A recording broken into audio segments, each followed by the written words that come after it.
Are you ready to create your very first lead magnet? Well, I'm going to show you the 7 steps you need to follow to create an in-demand lead magnet. If you haven't subscribed yet, go ahead and hit the subscribe button as well as the bell to be notified every time I post a new video on how to start, build, and scale a successful and profitable online business.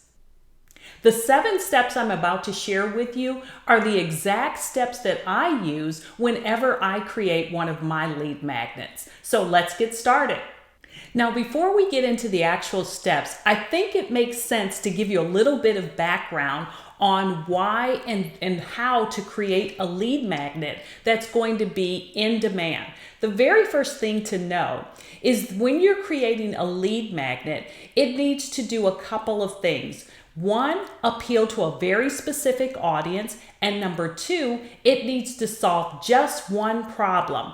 If you follow these things, you're going to end up creating a lead magnet that people are going to be looking for, and they will be willing to trade their email address in order to receive it. Now, let's talk a little bit more about the one individual as well as the one problem.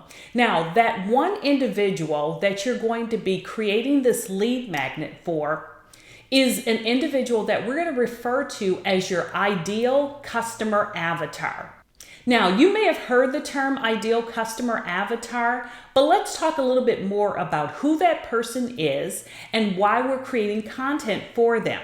Your ideal customer avatar, or ICA, is a subset of your greater audience. It's really the individual that you're going to be focusing on. It's the person that you are creating content for.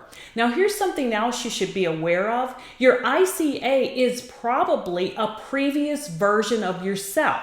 And the reason why that's so important is it's easy for you to know what they're thinking, what they're struggling with, and because you've likely figured out many of the things that they're struggling with, it's going to be easy for you to help them solve their problems simply because you've already done that.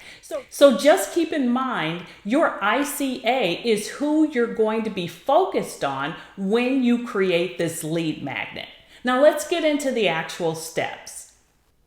All right, step number 1, make a list of all of the things that you can think of that your ICA is likely struggling with. Now, this should be fairly easy for you to do because, again, your ICA is probably a previous version of yourself. So what I want you to do is to really think about the things that you were trying to figure out. Maybe you were on Google searching for those items, or perhaps you were on YouTube looking for strategies or ways of solving the issues that you were facing. Now, the way that you're going to do this is you're going to do a brainstorming session. Simply take out a piece of paper, and all you're going to do for 15 minutes is just write down different things that you know for a fact your ICA is likely struggling with. Now, this is not the time for you to try to figure out how you're going to solve the issue. This is strictly the time for you to write down the challenges so that we have them all in one location. Now that you have completed your brainstorming session, the next thing is to look at the list and go through the items on that list and figure out which ones you have the knowledge and skill set to help your ICA solve. Once you've done that, I want you to move on to step number 2. And in step number 2, you're going to pick one item on that list from those that you know that you have the knowledge and skill set to solve, and that's what you're going to focus on. That one thing is what you're going to use to create your lead magnet. Keep in mind, the reason why this is important is every in-demand and great lead magnet is simply focused on solving one issue and one issue alone. Now that you've decided on the one thing, the next thing is to outline the solution. So keep in mind that what you're doing is helping your ICA solve a problem. Remember, you want to be able to take your ICA from problem to solution, and one of the best ways to do that is by creating steps for your lead magnet. Now, the thing is, you want to make sure that you have as many steps as you need to in order to solve the issue, but not so many that you're going to overwhelm your audience. So that will be your next thing. Step number 2, just make sure you create your outline and put all of the information in logical sequential order. Now, step number 3 is to determine the best delivery method for your lead magnet. Now, one of the easiest ways to do this is to think about what problem you're solving and how it's going to best be delivered to your ICA. Now, there are a lot of different delivery methods for your lead magnet. Let me just give you a few examples. You might use a checklist, a cheat sheet, a 5-day video course, an email course, an audio recording, a webinar, an ebook, a lead magnet that's just a document explaining things, and that would probably be more so referred to as a guide. So just keep in mind there are lots of different ways that you can deliver your lead magnet. Your job in step number 3 is to figure out which one is going to be the most suitable for the problem that you are solving, and quite frankly, the best way for you to get the information out to your audience. Now, because this is your very first lead magnet, my recommendation is you keep it very simple. A cheat sheet or a checklist is going to be something that you can create rather quickly and something that's going to be pretty easy for you to put together. You can get into some of the other lead magnet types as you become more familiar with creating lead magnets and as you begin to build your audience. All right, step number 4 is to decide on a call to action. Now, the reason why this is important is a call to action is the next logical step. So after your audience consumes your lead magnet, you want them to get into the habit of doing something, and your call to action really should be the next logical step. Now, because you're getting started, you may not have a lot of options available to be able to send your audience to something. So here are just a few suggested call to actions that you can use. And as you start to create more content and as you start to become more familiar with it, you can use even more. But for example, some of the things you might ask your audience to do next would include something like join my Facebook group, or read my blog post, or like this YouTube video. Or you might use something like follow me on social media. So there are a number of different things you can do based upon what you have available. The goal is just to get your audience into the habit of taking the next logical step or just taking action. So once you complete the information for your lead magnet, at the very end of it, you're typically going to have something that says next steps. And that's where you're going to include your call to action.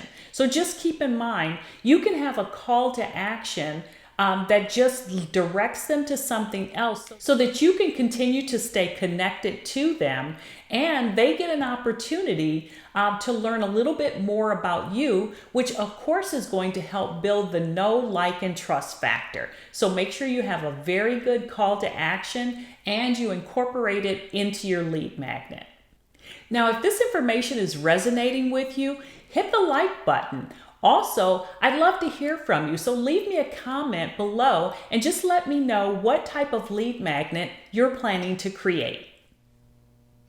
Step number 5 is where we are now. And in this step, you're going to give your lead magnet a great title.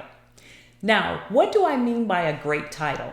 A great title is one where it's very apparent from the title who the lead magnet is geared toward. And number 2, it's going to explain to them what they can expect to learn.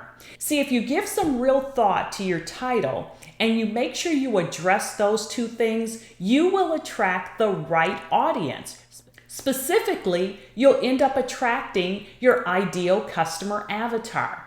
Now, it's important that you give some real thought to this because we want to make sure that everything that we're saying our lead magnet is going to solve, it actually solves.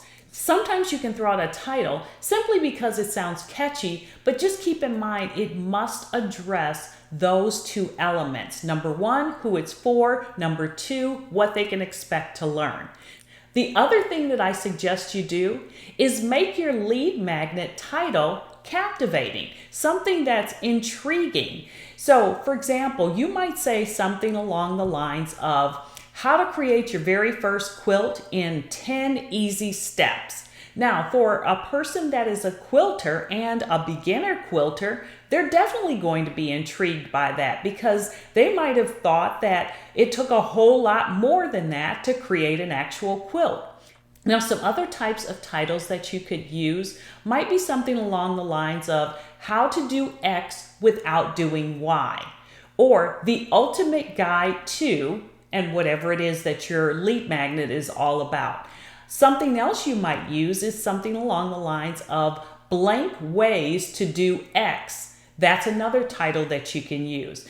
Now, the last thing I'll say on this is you also want to make sure that your title is in no way, shape, or form misleading. Because keep in mind, if people are willing to exchange their email address in order to receive your lead magnet, they're starting to trust you without really knowing you. And remember, this is likely your first exposure to them. So we want to make sure that they know we operate with integrity and that they can come to expect certain things from us. Specifically, that we are going to deliver what we say we're going to deliver. Now, step number 6 is where you're going to actually create your lead magnet. Now, depending upon the type of lead magnet that you're going to be creating, you can use something like Microsoft Word or Pages if you're a Mac user. You can even use Google Docs, or another thing that you can use is Canva. Now, keep in mind, Canva is really a design tool, but what it is going to allow you to do is to create a great looking document that you can also use as a lead magnet.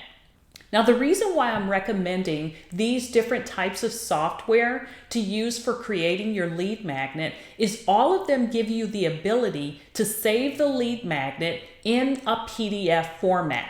And it is really important that you use PDF format simply because it doesn't matter what operating system someone is on, they will be able to open the document. All right, we are on the final step to completing your lead magnet. And in this step, all that you're going to be doing is really asking someone who is familiar with your topic to review your lead magnet for clarity, for completeness, for any missing information, and of course, look for any typos. Now, it's important that you do this because you want to make sure that the document, the lead magnet that you are putting out into the world is the best possible version that you can create. Now, it's important that you take the time to do this because keep in mind, this lead magnet is probably your ICA's first impression of you. And of course, you want to make the very best first impression that you possibly can. So take a few minutes, do this step prior to getting your lead magnet ready for distribution. I promise you, you will be much better off taking a few minutes and doing this so that you can feel confident that what you're about to put out into the world is a great lead magnet. All right, you have made it to the end and you now have learned the 7 steps necessary to create your first lead magnet. If you would like a list of all of the 7 steps in a format where you can easily refer to them, then you'll want to grab my free resource, which is listed in the description below. There's a link there where you can grab your free copy of it. And in addition to that, it's going to have 2 additional steps that you can use that will help you with the distribution of your lead magnet. Now, I'm so thankful that you've watched this video, and I also want to let you know that my mission is really to help as many people as possible that are interested in starting, building, and scaling their online businesses. So one of the ways that you can help me to further that mission is simply by giving this video a like so that the algorithm will show it to as many people as possible. Thank you so much for watching. And I look forward to seeing you in a future video. Have a great day.